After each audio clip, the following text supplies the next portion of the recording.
Hey. All right, this is the book of Psalms, chapter 33, verse 10. The Lord bringeth the counsel of the heathen to naught. He maketh the devices of the people of none effect. Come on, man. Matter of fact, you read that again, Babakasha? Come on. This is the book of Psalms, chapter 33, verse 10. The Lord bringeth the counsel of the heathen to naught. He maketh the devices of the people of none effect. Come on, man. He bring the counsel of the heathen to naught, man. And their devices are none effect. So the devices that they had set up against us, man, nothing is going to happen. That's going to be turned on to them. All right? So therefore, the things that they imagine towards us are going to be imagined towards them. They're trying to eradicate the nation of Israel, but not knowing that the things that they have set up for us is going to be turned on their own head, man. Real quick. So you got a point. Oh, yeah. And just real quick, some of those devices that they set up against us, the brothers mentioned it earlier, man. Just like this right here, behind us right here, this church. The whole Christianity doctrine, these religious, what they made for us to believe in.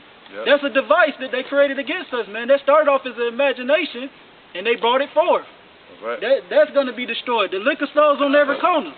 You know what I'm saying? The churches on every corner. Yep. Those are devices that they imagined vainly against the children of Israel, man. Right, and all the devices reach down from their highest seat to the lowest seat. Check it out. You got Rome, the Roman Empire. That's where it stems at, to the churches right there on the plantation. See that? They started right here. It reached all the way down to the slaves. You got the military. These are the frogs that leaped out of the mouth of the dragon, or the mouth of the frog, the spirit, the evil spirits. Then you got the military. From the military, you have what? The police. That reach all the way down to the slaves. And then you got what? The banking systems. That reach all the way down to what? The dollar. You see that? So it's a big connection between the two. Right? Because with the police, they'll go back to paddy rollers. Basically the ones that used to monitor slaves. Alright, monitor the area and especially chase after the slaves when they ran off. What they call overseers, officers, polices, policy holders, man. And now they became policy, what do you call that? Enforcers, man. Yep, policy enforcers. Alright? So everything that they imagined against us is all going to be destroyed from the top to the bottom. Go ahead, like you said, the dragon. That's right, brother. This is Psalms chapter 2, verse 1. Why do the heathen rage and the people imagine a vain thing? Yep, they're imagining that the New World Order, that's a vain thing. Alright?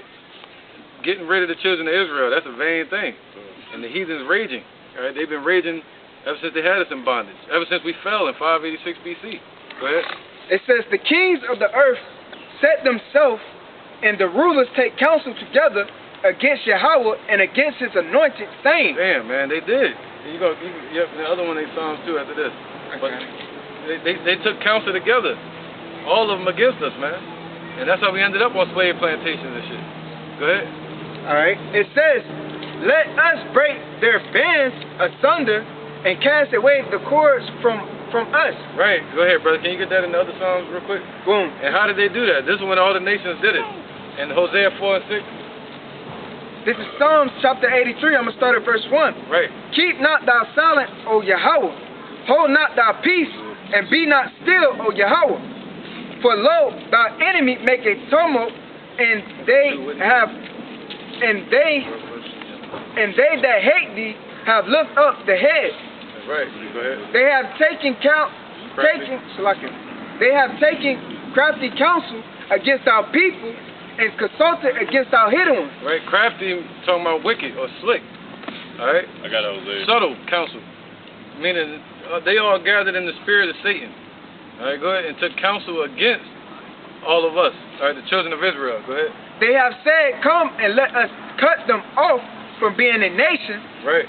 That the name of Israel be no more in remembrance. That's right, man. And that's the thing. The Lord wanted us to remember. That's why he wrote the scriptures. So the things that are written aforetime were written for our remembrance. Alright? Go ahead and Hosea 4 and 6. So how did they destroy us? They destroyed us physically, but they really destroyed us mentally. Alright? Go ahead. It's Hosea chapter 4, verse 6. Lucky. My people are destroyed for lack of knowledge. Because thou hast rejected knowledge, I will also reject thee, that thou shalt be no priest to me. Right, so that's it. So what he said, we are destroyed for lack of knowledge. So they took the books, they took all the truth and hid it from us, man. And who did that? The deceiver, the devil, Esau. You know, when they took over the whole world, they sought to put the likeness of their images in our books. They put their pictures up instead of us. All right, Byzantine Empire, so on and so on. Everybody know they're the deceiver, the devil. I got it. Go ahead, brother. This is First Maccabees chapter 3 verse 48. It says, "And lay open the books of the law, wherein the heathen have sought to paint the likeness of their images." Right, of their Greek deities, and also of their fake gods, man. Look at these damn crackers. They put their images up. You know, and the Lord is a so-called black man from the tribe of Judah. And all these things matter. This deceived our people into thinking that all we are is slaves that were born from plantations. You know, they don't have us looking back in the past and looking at Samson, you know, Elijah, the mighty men of King David himself, Solomon, you know, even Saul, even though he was wicked, but Saul, you know, Yahushua, Paul, Peter, all these people that did great things when that spirit came upon them and when they had spiritual power through the truth, you know, and then also with being endowed with might from the Spirit, the Holy Ghost. These are our ancestors. And when you think like that, it helps you being in this society imagining shit. Like, damn, man, yeah, man, someday. But when you think you're just a slave, you always thinking about breaking free from something that's not there. And quick interjection, that's funny that you say that because they don't give us any type of inspiration at all. My son even asked me, like, do we do anything good as a people? And I'm like, what do you mean? He's like, well, every time you look at somebody doing something great or being happy, you always see a white face on it. You never see, anytime you see us, we're always in chains or shooting guns or selling drugs or anything. Those are the images. This is coming from a 9-year-old, you know?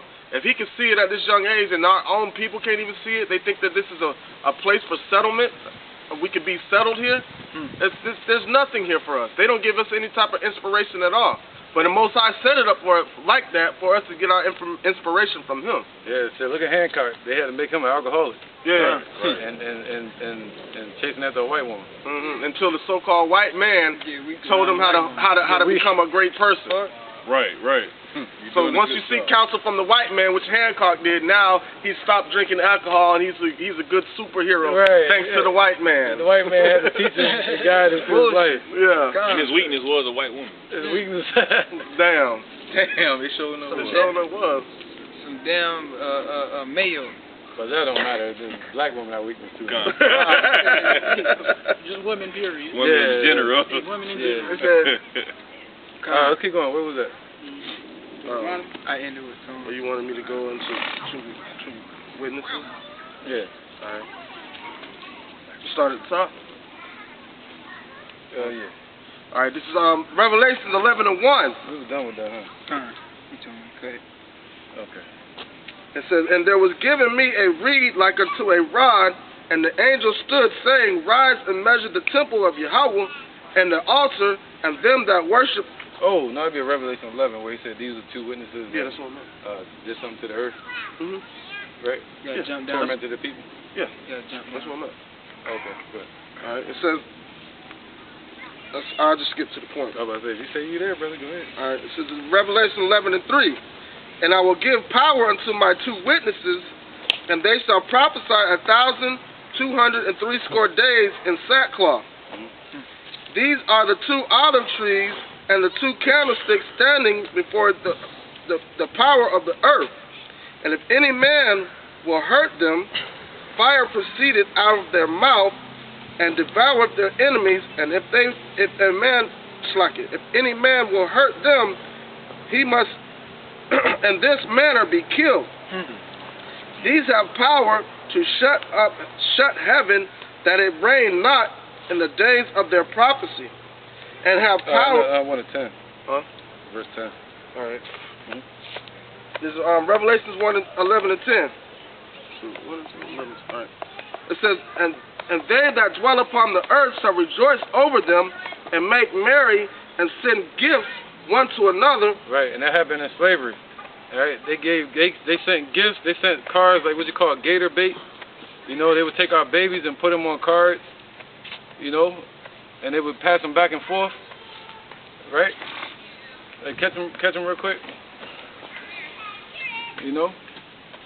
And they expect us to be sad, but they don't feel no type of remorse. They should be running up, bowing down to us. Read that again, brother. It says, this is Revelation 11:10. It says, and they that dwell upon the earth shall rejoice over them. Right, they rejoiced over us in slavery. All right, when we were enslaved, they were happy. Just like they're happy today. Go ahead. It says, and make merry, and shall send gifts one to another. Right, they sent gifts one to another for our bondage. You know, money, wealth, riches, right? Enjoyment. Go ahead. Because these two prophets tormented them that dwelt on the earth. Right, that was the point. The two prophets represent the northern and southern kingdom. All right? We are the two prophets that is talking about, the two witnesses upon the earth that will put hell on these nations, man. But when we fell in 586 BC, all these nations came together and said, hey, let's be confederate against them and keep them from being a nation. So they helped destroy the knowledge of us, the history of us, destroyed the temple, destroyed the artifacts, and destroyed the minds of our people. Just like when we tried to build the temple again during when it started with Cyrus, right? When we were in construction of the temple, they tried to go stop us from building it because they said themselves, hey, if we let them build this temple, they're going to rise up and try to become powerful again. So we got to stop it from this point right here. Right. So every time we try to get some type of clarity or some type of establishment, here comes somebody from another nation jumping in the way and reporting back to whoever it is that's in power at that point in time. Right, that was with Bardia and with Artaxerxes. That's why I say no man can redeem us. What also? You gotta say it for the camera. So like also too, when the Pharaoh that didn't know Joseph, and they was saying that the children of Israel were waxing strong. All right, they wanted to. They started putting out, start bringing hell upon our people. All right, in that same sense, they repeated over and over with all these other nations. Yeah, because didn't we? That was close to the time of the Hyksos, when we took over northern Egypt, and we became a great people. Then that's when they started trying to kill off our babies. Then the males. That's one of the first times they tried to do it over in Egypt. And if I may add on, just like the brother brought out earlier, man, that's why I said in Deuteronomy that no man can redeem us. So that's why we got to wait on the Lord Yahweh Shai, because we try to set up and rise up against them. Shit, they ain't gonna do nothing but cast us down right then and there because they feel like we can overtake them right here, right now. So they go chop us down at the leg as soon as they see us trying to stand up. Right. Talking about this topic, you can feel it. Like they hate us, man. Yeah. You can tell they want us off this damn earth. Yeah. We getting pushed around everywhere. They just trying to push us off the earth. They can't get rid of us. Why? Because these two prophets torment them. Right? Right. We point out their iniquities, man. We point out their wickedness. Right, man. And also under King David, we'll put hell on their ass. You know? What was the other one? John Hyrcanus? Yeah. Putting hell on him, putting his foot on the Esau ass. Yep. Make sure y'all whip by the laws. 175 BC. Right there. That part. Facts. The crazy thing about it is they don't want us building the actual building, but we out here building the spiritual building that they can't stop. They can't see being built. Well, they can see it being built because they see their society. They see their kingdom getting destroyed every day by day, man. Because you got these prophets waking up around the four corners of the earth, casting down this wicked stronghold, man. All right. So with that being said, as we get out here and teach to the nations, we waking up and building up, putting pillars into that spiritual building, building up this tabernacle of David, man. Because the Lord said He'll make us a pillar in His temple in Revelation, and by His, He's building us up spiritual. To build up that tabernacle of David that was fallen. He's building that spiritual temple. And then for them to say they don't, a lot of times they can't see that it's being built because they just don't believe that it's being built. Right? But if you got cancer, if you just believe you don't have cancer anymore, is that cancer going to go away? So we become a thorn in the sides of these heathens, man. We become a cancer unto them. Right? What did he say? What happened with Paul? You know, the Romans, they threw Paul into prison. And then when they wanted to let Paul out, Paul didn't want to leave. He said, yo, who was that? Paul and Barnabas. He said, yo, we Romans, and you still threw us in jail. You broke your own law. We ain't leaving. Tell them to come get us out of this prison. So that's what we saying today. They were like, go back to Africa. No, nigga, no. You brought me here. You fucked up. You fucked up now, right? Especially when your house shall show up. They gonna be like, yo, leave, go, your Lord's here. Just like how Pharaoh was. Get him out. Get him out of here. Yep, that's Wisdom of Solomon chapter 5 too. Go ahead, bro. This is Wisdom chapter Wisdom of Solomon, chapter 5, verse 1. Go ahead, God. It says, then shall the righteous man stand in great boldness before the face of such I have afflicted him, and made no account of his labor. All right.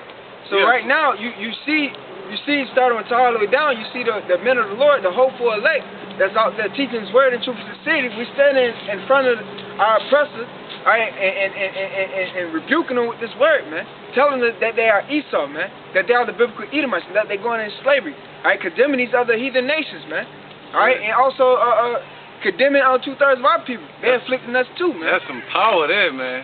That's power. Yeah. And that's what that's the whole point of this lesson. Even if we don't finish it here, we can finish it, you know. But that's power, man. The Lord has empowered us with wisdom to be able to condemn you devils, to be able to build up our people and give people life and put others to death spiritually, man. To play the part as the sift for a great creator, you know, to help him divide, put some on the left and some on the right. That's what part we play, man. The vessels that the oil spills through, the actual olives from the tree that pours their oils into the vessel for the candle to be lit. You know, that's what we've been allowed to play, the elect. So that's power. That's spiritual power, man. Go ahead. This is the book of Jeremiah, chapter 30, verse 16. It says, therefore, all they that devour thee shall be devoured, and all thy adversaries, every one of them shall go into captivity. And they that spoil thee shall be a spoil, and all that prey upon thee will I give for a prey. And that's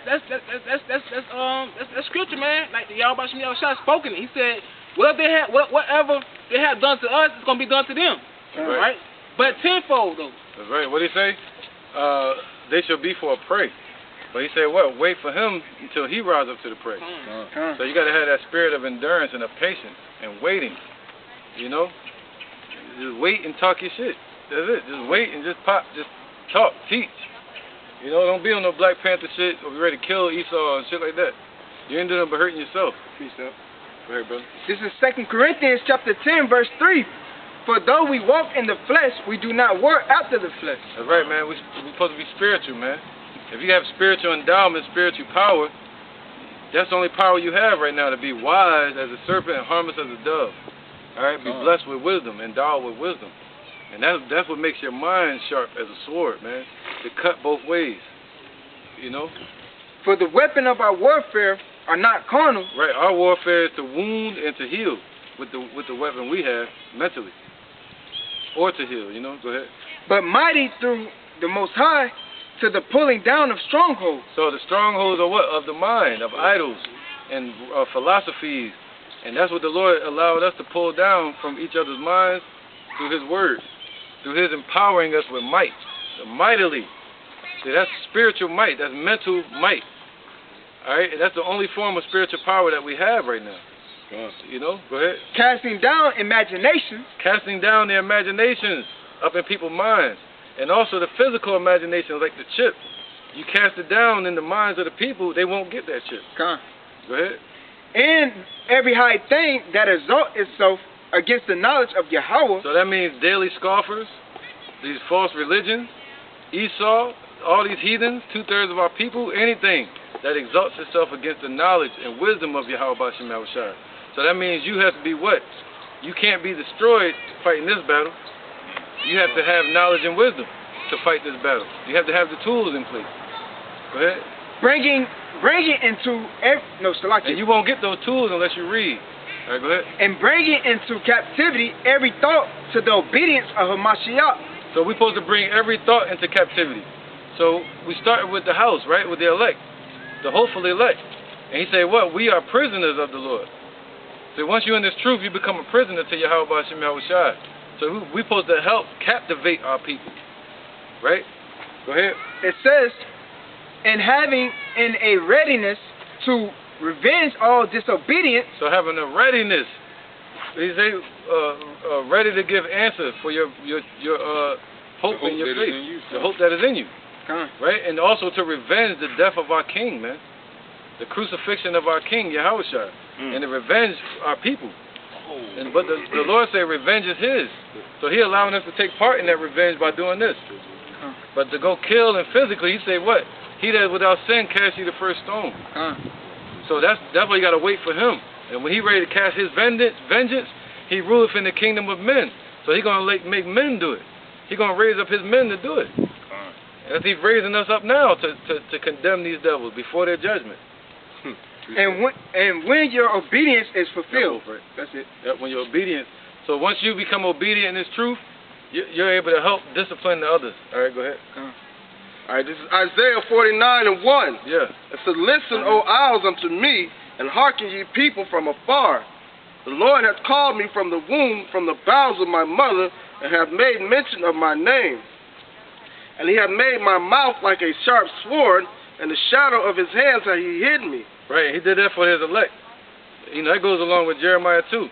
He said, "From the womb I chose you to be my spokesman to the world." So that means he has to set you up with the tools you need, man. And that is what? That two-edged sword coming from your mouth, this word. Go ahead. "In the shadow of his hand hath he hid me, and made me a polished shaft, and his quiver hath he hid me." That's right, man. And he's hiding us under his protection now, under his name. All right, go ahead. Strong tower. That was it. All right, under his hand, under the angels. All right, they say the angels of the Lord are encamped around them that fear him. All right. Go on, this is a precept going back to earlier. All right, this is 1 Peter chapter 2, verse 15. It says, "For so is the will of Yahweh B'Shem Yahushai, that with well-doing ye may put to silence the ignorance of foolish men." So basically, you know what I'm saying, back earlier what the brother was talking about, man, while we down here, all right, you know what I'm saying, we're supposed to be out here being carnal. We're supposed to be out here putting in check this ignorance come out these people's mouth. Also building up our people too as well, man. That's right, brother. All right, because when we put in silence the ignorance of foolish men, we also build the people up too. Because that person right there standing next to that foolish man be like, damn, that make a lot of sense. They use that for example. You know, they'll put that in perspective and take heed, and they can come to the truth to that, man. Because what we're supposed to be doing, edifying. Meaning the word edifying means to build up. And how you build up our people in this with this word, by edifying with them with this word. Because why? Our people are destroyed for a lack of knowledge. They have a zeal want to worship the Most High, Yahweh B'Shem Yahushua, but not according to knowledge. So therefore, the Lord set up His prophets, and He built them up by edifying with them, coming in and supping with them to go out to these highways and byways to tear down and to build up, man. This is Isaiah 61:1. "The Spirit of the Lord Yahweh is upon me, because the Lord hath anointed me to preach good tidings unto the meek. He hath sent me to bind up the brokenhearted, to proclaim liberty to the captives, and the opening of the prison to them that are bound, to proclaim opening of the prisoners to them that are bound." You know, and that's what we use with this word, to free our people from bondage in the mental prisons, man. All right, the prison of darkness. All right, go ahead. The chains of darkness. Go ahead. "To proclaim the acceptable year of the Lord, and the day of vengeance of our power." Right, and that's what we're here to do, proclaim the judgment and day of Yahweh B'Shem Yahushua. All right, go ahead. "To comfort all that mourn, to appoint unto them that mourn in Zion, to give unto them beauty for ashes, the oil of joy for mourning." Right, beauty meaning order. You know, instead of ashes, you know, the Lord said what? I'm going to give you, because ashes deal with the residue of something that was burned down and left upon you. All right, so destruction is still residing upon our people. But now the Lord is saying, polish them off, wash them off, make them beautiful again, put them in order, all right? Set them in rank, set them in position, set the women up to be in order as a woman, a daughter, and set the men up in order to be priests, all right? And that deals with the garment. "The garment of praise Good. 1 minute. for the spirit of heaviness, that they might be called trees of righteousness." Right, that goes back to Genesis where it said trees. Go ahead, the people. Go ahead. "The trees planting of the Lord, that He might be glorified." See, you got trees of righteousness and trees of wicked. All right? Go ahead, brother. That's it on that. Oh, go ahead. And just a little one more. "And they shall build the old waste, that they shall rise up the former desolation, and they shall repair the waste cities, the desolation of many generations." And that's happening spiritually right now. Right?